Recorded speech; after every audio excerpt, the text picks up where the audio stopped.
მოგესალმებით. ეს გადაცემა ხედვაა. მე კი მისი წამყვანი ჟუკიანა ფობხაძე გახდა. დღევანდელი ჩემი გადაცემის სტუმარია ნიჭიერი ახალგაზრდა გიორგი ციკლაური.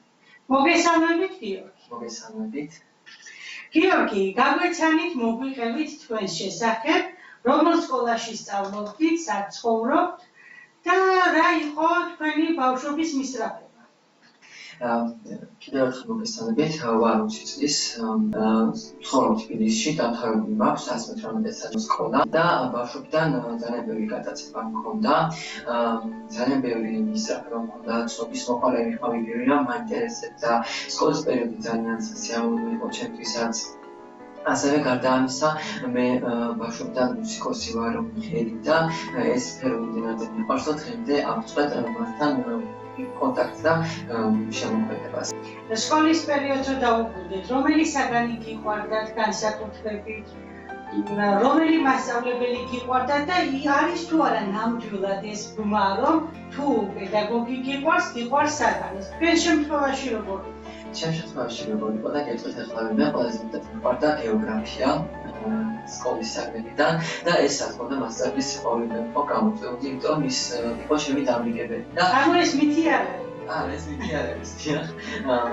ძალიან მომეწონა ეს საგანი, იმიტომ მე მაქვს ასევე საქართველოს გეოგრაფიაც და ძალიან მომეწონა ეს საგანი და დღემდე თუ რამე ვიცი ამ საგანში ვიყოთ, ყოველდღე ჩემი მასწავლებლის დამსახურება არის, იმიტომ რომ იმდენად სიღრმისეულად ვიმუშავე იმდენად მომეწონა, რომ კმაყოფილი დავრჩი სამოწოოდ და თურიზმზეც ამიტომ ჩავაბარე, რომ რაღაცნაირად აქვს კავშირი გეოგრაფიასთან, ბავშვობიდან მიყვარდა კიდევ მოგზაურობები, ექსკურსიები და მე ვფიქრობ, რომ ტურიზმი ის არის, რაც მე მახასიათებს. ანუ იპოვეს თქვენი თავი. იპოვეს ჩემი თავი.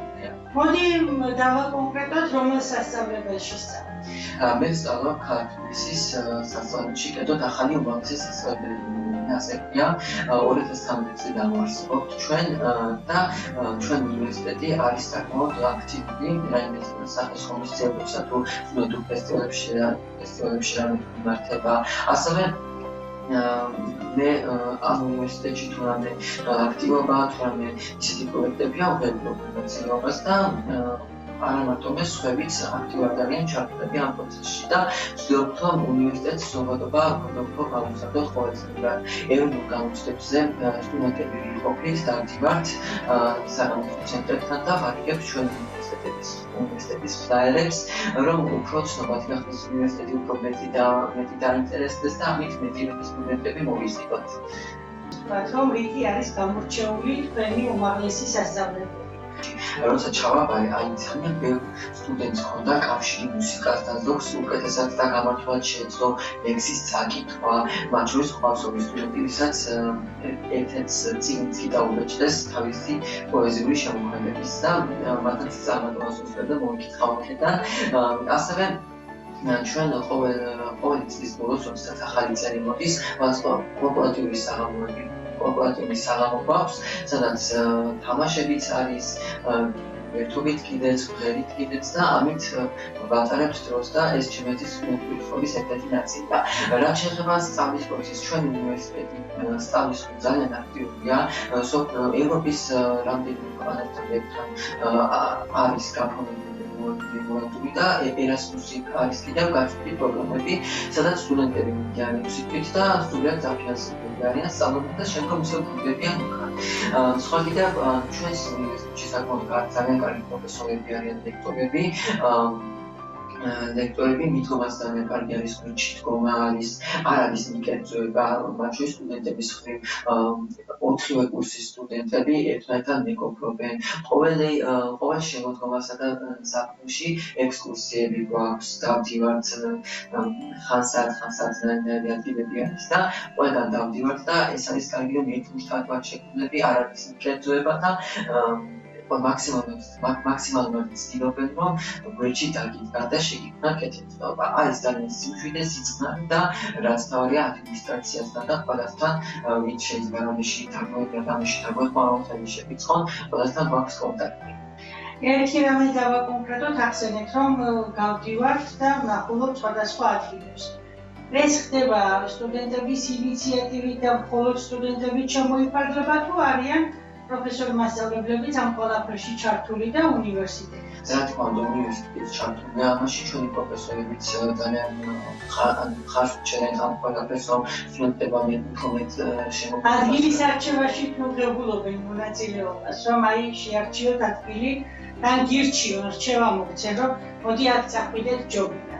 კი, რა თქმა უნდა, რჩევებით მოდის მათგანაც. ნამდვილად მისასალმებელი. კი, ანუ ყოველთვის ყავს ერთი ადამიანი, რომელიც ჩვენ მოუყვება და ისიც ჩვენთან ერთად იზიარებს აი ამ ემოციებს და განცდებს, რასაც სტუდენტობა ჰქვია სწორედ. მაინტერესებს კიდევ ერთი რამ. ციკლავი.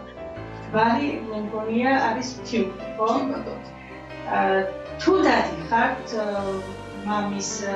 მამისეულ სოფელში, თუ ნახულობთ იქაო ღირსშესანიშნავ ადგილებს, რა დამოკიდებულება გაქვთ და რამდენად ატყობთ სხვაობას თუნდაც ბარსა და მტყას შორის.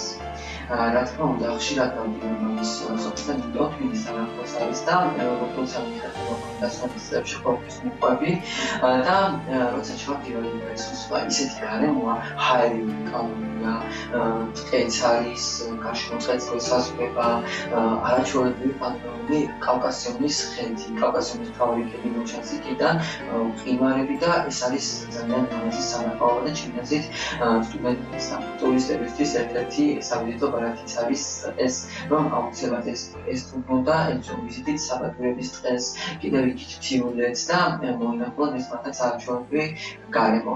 მე დედით ვარ სამტრედიელი, ანუ წარმოშობით დედა აქაური მყავს, მამა მთიული მყავს და სამტრედიაში ყველაზე ახლობით ჩამოვდივარ ხოლმე, აქაურებაც ძალიან მიყვარს და ძალიან ესენი დედით სამტრედიელი, მამით მთიული, ცხოვრობ თბილისში და ორივე მხარეს ცდილობ რომ ორივე მხარეში ცდილობ რომ შეძლებს რაყოლად იყო და ვიარო კიდეც. თბილისში რაც შეეხება, იქ ძალიან სუსხანელი ტრადიციები არის დასავლეთ საქართველოსთან განსხვავებით, მათ შორის მე შემიძლია ვასწავლო მარიამის დღესასწაული, იქ სოფელ გულედებში, სადაც მე ვსახლი, არის პატარა სალოცავი ხატი, სადაც ყოველ მარიამობას იშლება სუფრა, ხალხი აღნიშნავს ამ დღესასწაულს და ასევე მოინოცავენ იმ პატარა სალოცავს საფრას, რომელიც გვაქვს და როდესაც მივდივარ ხოლმე, აი ძალიან ამაყივარ, იმიტომ რომ იქ ისეთი გარემო არის, შეიძლება უბრალოდ გაისეინო კიდეც, ცოტა ჰაერი დათქვი გადაიღო არაჩვეულებრივი სურათები, კიდევ ასევე საფრთხეებს დალიო და მოინოცო მართლაც ეს შესანიშნავი ადგილი. იმერეთი ძალიან მიყვარს სამტრედია განსაკუთრებით, რომ ბავშვობიდან აი დედაჩემიც ამჩნევდა ხოლმე ამას, რომ სულ მინდოდა ხოლმე აქეთ წამოხვდა, როცა სკოლა თავდება, რომ მოვდიოდი ხოლმე აქეთ და 3-4 დღეებით ჩერვდი ხოლმე. ასევე აქ ძალიან კარგად მახსოვს, რომ ბავშვები სულ მიეროდით, ვთქვათ სპექტაკლებს, ვერთობოდით, ხანძრებში თამაშობდით და ასე შემდეგ. აი სპექტაკლი ახსენეთ. რომ გამთით სპექტაკლებს. ინიციატივა საიდან წამოვიდა, რა იყო ინსპირაცია იმისი, რომ სპექტაკლი გაგეკეთებიათ, რა მასშტაბზე გააკეთეთ, ვინ ყავდათ ჩართული და აი როგორ მოხდა ეს ყველაფერი მოდი ავიხსენოთ. ზოგადად მე ძალიან მიყვარს სპექტაკლების დადგმა. ბავშვობიდან მომწაცებდა ეს ჩემი გადაცემა იყო ერთ-ერთი სიმღერასთან და სწავლასთან ერთად. სპექტაკლის დადგმა საიდან გამოჩნდა იდეა ვნახე ერთი მომენტი, კერძოდ იაკობ ოქროშვილი ამის სპექტაკლს „მოკალი თვალი“, სადაც კეტოს მოტაცების სცენა ვნახე და აქედან მოყოლებული გამოჩნდა ინტერესი ამ ნაწარმოებისას მოიძე მასალები, შეიძლება წამეკითხა, წავიკითხე კიდევაც და ჯერ კიდევ სკოლაში არ მქონდა გავმივიდეს თავდაპირველად ლიცეის ნაწარმოები და არა მარტო ეს რამე ბევრი სპექტაკლის დადგმაზე ვიფიქრე, თუმცა აი ამას გამოვარჩევდი, რადგან იმდენად ჩემი სულები ჩავდი ამაში და მე ვფიქრობ, რომ თქვენი მსახიობი ჩემი მსახიობები, რა თქმა უნდა, ჩემი მიწებშობები იყვნენ, სულ 6 ვართ და აი ამ სიმბოლოებს შევიწყო ძალიან ხელი, იმიტომ რომ ძალიან კარგი გამოვიდო და კიდევ ვიტყვი იმას, რომ როდესაც ჩვენ დგავთ სპექტაკლის რეჟისორი მე ვიყავი. ყველაფერზე მე ვიზუნეს იქნებოდა ჩაცმულობა, პროვა, როლების განაწილება. ყველა სფერო შეიქმნა სხვა რამებიც გაგიკეთებია. კი, სხვა რამებიც ამ ყველას მეტავი ხმარე და სხვადასხვა ჩემით ანუ ეს ყველაფერი როცა წამოვიდა იდეა რომ დავწერე სპექტაკლი ჩემთვის ძალიან დაინტერესდა. მათაც მოეწონა ეს იდეა და ისინიც ცდილობდნენ რომ ყველანაირად ჩემთვის ხელი შეეწყოთ რომ გამოსულიყო სპექტაკლი კარგი და დღეს როცა ვიდეოს ვუყურებ ხოლმე აი სულ ვიცინოთ და ვამაყობთ იმით რომ აი ჩვენ ეს შევძლებთ და ჩვენ ეს გავაკეთებთ. ძალიან და მასში პიკოლებიც ძალიან ბევრი არის, სულიამი მნიშვნელოვანია, მაგრამ მე ვფიქრობ, რომ 13 წლის ბავშვმა რაც შეიძლება გავაკეთე ის იყო შეფასება მოყვა ოჯახის წევრებიდან, ნათესაობიდან, თუნდაც მაყურებლებიდან. ოჯახის წევრებიდან რა თქმა უნდა დადებითი შეფასება მოყვა და ისინიც ძალიან ამაყობდნენ და ამბობდნენ რომ აი გიორგის ცადაკა დაადგინა ბავშვებს, იმიტომ რომ დედაჩემის ბავშვობაში ძალიან ცნობის მოყარა იყო, უყვარდა კონცერტების ჩატარება, თვითონ როცა მიყვება ხოლმე თითქმის აი 300-ში უმეტეს ოჯახში აქვს კონცერტი გამართული და აი როცა მითხრა ხო აი ის იგრძელდა მის გამეგენეთულად განმეცეს და თბილისშიც სადაც მე ვცხოვრობ, იქაც გავაკეთე ორი კონცერტი, სადაც ჩემი მეზობლის ბავშვებიც ჩავთე და შესანიშნავად ჩაიარა. რას მიიჩნევ შენი ცხოვრების გაკვეთილად?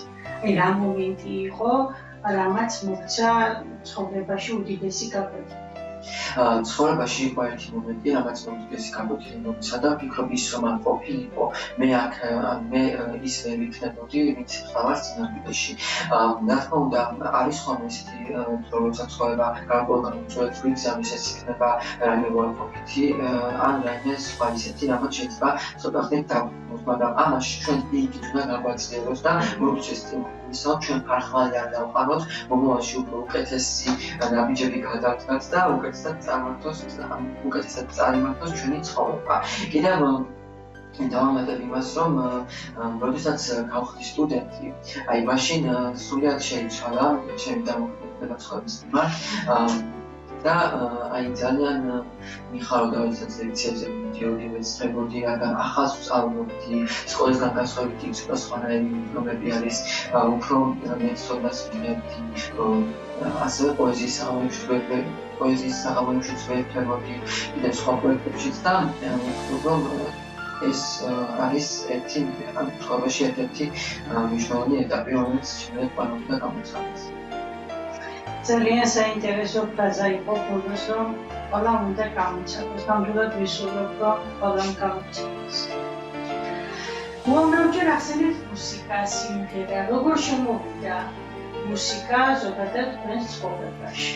მუსიკა ჩემს ცხოვრებაში შემოვიდა ბავშვობიდან, დაახლოებით 13 წლის ვიქნებოდი, როდესაც ბებიაჩემმა და დედაჩემმა აღმოჩნდა რომ მქონდა მუსიკალური მონაცემი და სცენა საერთოდ ბავშვობიდან ძალიან მიმართა მუსიკები, აი სულ უსმენდი ხოლმე და ვცდობდი კიდევ რომ მუსიკა ჩემში ცოცხლობდა და ჩემში არსებობდა. გავიხსენებ მომენტს დედამიწა რომ კიდევ დღეს და გამოგწევდიო აკეთებო, ისე მივხვდოდი ტელევიზორთან და ისე უსმენდიო, იმიტომ რომ ისმე მაბედნიერებდა, ისმე მახალისებდა და როცა წამოვიზარდე გავხდი ეს 7-6 წლის მე შევედი სამუსიკო სკოლაში. ეს სამუსიკო სკოლა იყო ერთ-ერთი ყველაზე კარგი ჩემს ცხოვრებაში, იმიტომ რომ ადამიანი ისმე გამზარდა ჩემი მუსიკის ვოკალმა, გამზარდა ყველანაირი სული და გუნდი ჩადო ჩემში და მისი დამსახურება არის რომ მე დღეს ვინმე მიწოდოს რომ შენ კარგად მიყარ. და ეს პერიოდი ჩემს ცხოვრებაში ძალიან ბევრი რამით არის დაყოლებული, თავისი წარმატებებით და ყველაფრით. რა ასაკში გახვედით პირველად სცენაზე?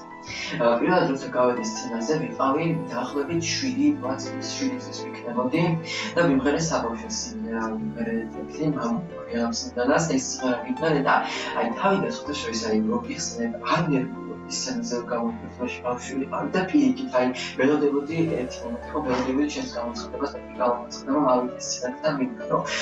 ბევრი მსმენელი იყო მასში, აი პირველი კონცერტი მახსოვს, აი აჟიტირებული ავთავი და მე მეთქე ჩემი კონცერტი იწყება და აი მოხარული ვიყავი, როცა გამოვედი სცენაზე, ხო? არდნენ ძალიან დიდ სიამოვნებას ხვდებოდი ამაში, იმიტომ ჩემი ახლობლები ხმობდნენ და ისინიც დიდ სიამოვნებას ხვდებოდნენ ამაში. და ასევე გავიხსენებთ, რომ აკადემიური ისიც ვიყავი ამ პროცესში, აკადემიური ერთ-ერთი წევრი და სოლისტი და თავიდანვე მანდაც ისეთი სიმღერებით დავიწყე, რომ არ გამთვლებია საერთოდ. ეს იყო ძალიან ადვილი ჩემს კაცში. ძალიან საინტერესო. ისე მაინტერესებს, ვინ არის თქვენი საყვარელი კომპოზიტორი და ძირითადად რა ჟანრის მუსიკას უსმენთ? ჩემი საყვარელი კომპოზიტორი არის მუცარტი და ძირითადად უსმენ პოპულარულ მუსიკებს, ბევრი ჟანრის მუსიკა, ასევე ჯაზ, სასულიერო ხანდახან პოპულარულ მუსიკებს უმეტესად უსმენ, იმიტომ რომ რაც უფრო მეტი უსმენს, მით უფრო შენც ამაყობანით, რომ ეს მუსიკა რომელიც გავრცელებულია, ხო, შენ სიმღერო, შენს შენებურად მოალო, შენს სტილს და შენს ხმას და ძალიან სიამოვნებს ეს სცენას, როცა მას შენებურ ვერსიას ასმენდე. როგორც გვაქვს ინფორმაცია, მოპოვებული გაქვთ 3 ვერცხლის მედალი. და მაინტერესებს ეს როგორ კონკურსში იყო? ეს 3 ვერცხლის მედალი მოიპოვა სამუსიკო სკოლის სწავლის პერიოდში და მრავალჯერმე ამ პროექტში მონაწილეობა ესეა იპოვა შენი მოსვლები. ასე ამ პროექტს სამჯერ თუ ორჯერ მონაწილეობა და გავედი მეორე ადგილზე და მეორე ადგილის მფლობელი იღებდა ვერცხლის მედალს. და პირველად როცა გავედი, იყო კონსერვატორიის დიდ საკონცერტო დარბაზში გალა კონცერტი და მიმდინარე კახაცამაცის სიმღერად შემოყვებულ სქარათო. მაშინ ვიყავი დაახლოებით 1 წლის და აკადემიკურთან ერთად შევასრულე იქამდე სიმღერა და შემდეგ მასწავლეს, რომ აკადემიური გუნდის გამოსვლის შემდეგ შემოდა გამოვიდეს სცენაზე. გადავიწერე პიჯვარი და როცა პიჯვარი გადავიწერე, ის იმდენად კარგად შევასრულე, რომ მე რომ უსმენ ჩემს ძალიან მომეწონა. იმდენად მთელი ემოციები დავხარჯე ამაში. კიდევ მეორე ვერცხლის მედალიც ამავე კონკურსში მიიღე. ისიც გალა კონცერტით კონსერვატორიის დიდ საკონცერტო დარბაზში გაიმართა და ყველაზე მეტად ეს მაძლევდა დიდ სტიმულს, რომ მე დიდ სცენაზე გამოვდივარ და დღესაც როცა რამე პროექტში მონაწილეობას თავაზობ და არასდროს არ მეშინია და არ ვთქვი, იმიტომ რომ უკვე გამოჩნდება მაქვს შესაბამისი და შემიძლია რომ გავხარჯოს. სამომავლო გეგმები როგორი გაქვთ? რას ფიქრობთ? კიდევ რაიმე პროექტში მონაწილეობას გეგმავთ? ძალიან ბევრი პროექტი არსებობს, მათ შორის გამოვაჩინე ერთ პროექტს უსკაროთი გადასცეს პროექტი პირველი სეზონი უკვე იქნა მაყურებელმა საქართველოს ხმა. მე მივდავცადო ამ პროექტში მონაწილეობის მიღება, იმიტომ ეს პროექტი ძირითადად ქართულ სიმღერებზე არის მხოლოდ გაწვდილი, უცხოური სიმღერები არის და თუ ღიები ხარ, მაშინ ქართული სიმღერაც უნდა გიყვარდეს.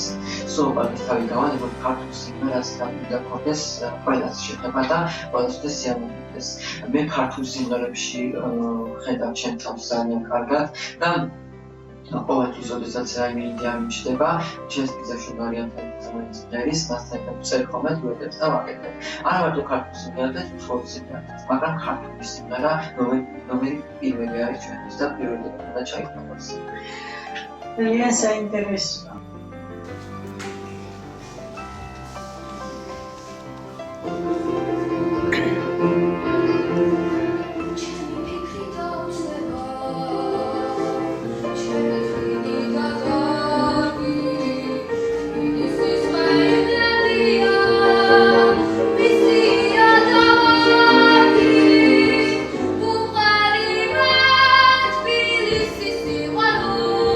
Isama sakla davet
როდესაც ქართულ სიმღერას მღერით.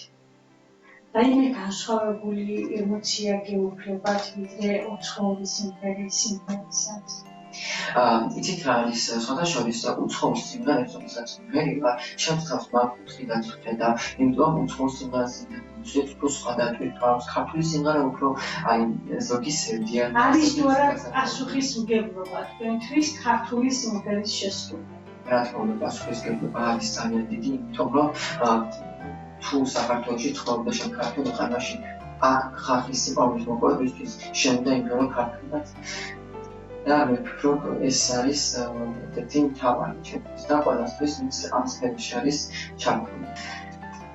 ერთი რაც მაინტერესებს, აი მუსიკის მხრივ გავიგე მომავალში თავს აკეთებ. ტურიზმის მხრივ თქვენს თავს აკეთებ მომავალში. ტურიზმის მხრივ მე ყველანაირად მისდევი რომ ის ორი სპეციალობა ტურიზმის ასიმილაცია ერთმანეთის რამენაირად. ანუ ქართული ფოლკლორი და ტურიზმი შეიძლება რაღაცა გადაკვეთის წერტილი. აი გადაკვეთის წერტილი არის, რადგან როდესაც ტურისტები ჩამოდიან ჩვენს ქვეყანაში და რომელიმე საქართველოს მხარეს ეწევიან, ძალიან მოსწონთ მას იქაური ფოლკლორის მოსმენა. მე გამოვაჩინე მათ შორის თუშურ დიალექტს და თუშურ სიმღერებს, იმიტომ რომ აი როდესაც პირველად მოვისმინე, ძალიან მომწონა. აი მესიამოვნე და აი ის ეგრევე ის გავიფიქრე, რომ თუ რომელიმე ტურისტულ კომპანიასა თუ სასტუმროში დავსაქმდები და ტურისტებს სადმე წავყვანთ ხომ, აი იდეა გამიჩნდა, რომ რაიმე მომღერო, გავაცნო აქაური წესჩვეულებები და აი ეს ფოლკლორი, რაც აქაურობას თანსდებს და რა თქმა უნდა ეს იქნება ერთ-ერთი დამახასიათებელი მასალა. ესე იგი სპეციალობაც ისე შეარჩიეთ, რომ ერთი მეორეს ხელს არ უშლის. არა, ერთმანეთისთვის ორივე საჭირო. გულებ წარმატებას გისურვებთ, გიორგი. ძალიან დიდი მადლობა, რომ მოიცალეთ და ვისურვეთ. საინტერესო იყო თქვენი საუბარი და ვფიქრობ, რომ მომავალშიც ბევრჯერ მოგიწევს ერთმანეთთან შეხვედრა გამომდინარე იქიდან, რომ თქვენ სამომავლო გეგმებით იმედი არ დაგზარდებით და კიდევ არაერთხელ გვესტუმრებით. შეგახსენებთ, რომ ჩვენი სტუმარი გაიხარეთ. შეგახსენებთ, ჩვენი სტუმარი გახლდათ უნიჭიერესი ახალგაზრდა გიორგი ციკლაუ.